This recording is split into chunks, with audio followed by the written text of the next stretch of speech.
नमस्कार दर्शकबिन, हामी यतिखेर हिमाली गाउँपालिका वडा नम्बर 6 पाँडीमा आइपुगेका छौँ। पाँडीमा एकजना भाइको अति नै मिठो स्वर लागेको हुनाले उसको सानो हामी इन्टरभ्यू लिन लागेको छौँ। सुनेर प्रतिक्रिया दिनुहोला, लाइक, कमेन्ट र सेयर, सब्सक्राइब गरिदिनु होला। अब तिम्रो नाम के हो? सुदीप विश्वकर्मा। सुदीप विश्वकर्मा। अनि तिमीले गीत गाउने भन्यौ होइन? कुन गीत गाउँछौ?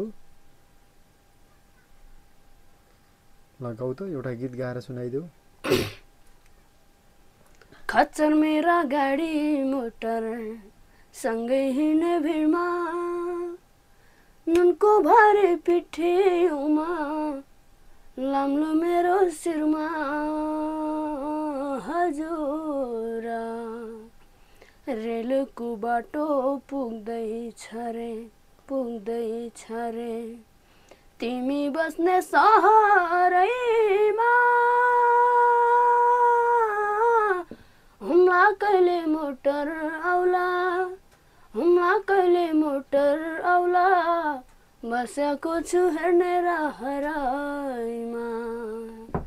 ए हजुर, बसेको छु हेर्ने रहरैमा। डुइङ चढी स्कुल जान्छन् नानी बाबु गाउँमा, कालो गाडी चिल्लो बाटो होलान् तिम्रा ठाउँमा हजुर। रेलको बाटो पुग्दैछ रे तिमी बस्ने सहरैमा, हुम्ला कहिले। ल अब अर्को कुनै गीत गाउन सकिन्छ? यो बाहेक अर्को गीत, अर्को कुनै गीत छ? अर्को गीत गाऊ एउटा। अर्को गीत गाऊ। म बाँचेकै तिमीसँग माया लाउन हो, मर्ने पानी अर्को जुनी तिमीलाई पाउन हो। ज्योतिषीले भन्छ मेरो निधारोमा तिम्रो नामै छैन, माया गर्ने मुटुले हो निधारले हैन। सुन, माया गर्ने मुटुले हो निधारले हैन। सुन, माया गर्ने मुटुले हो हातले हैन। डाको छोडी रुन मान्छ, रुन पाहिन। अरू कुनै लोकदोहोरीहरू छ? अरू कुनै लोकदोहोरी छ? कुनै लोकदोहोरी गीतहरू, आधुनिक गीतहरू कुनै आउँछ?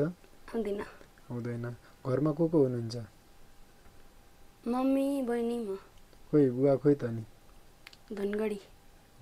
किन जानुभएको त नि? त्यो बिरामी हुनुहुन्छ। यो बाबुको बुवा मानसिक रूपमा निकै स्वस्थ भएर धनगढी मानव सेवा आश्रममा राखेको कुरा जानकारी आएको छ। घरको अवस्था निकै नै नाजुक छ। आमाले छोराछोरी हेरिरहेको अवस्था छ। भोलि आमा सहितको एउटा भिडियो बनाउनेछौँ। धन्यवाद, माया गरिदिनु होला।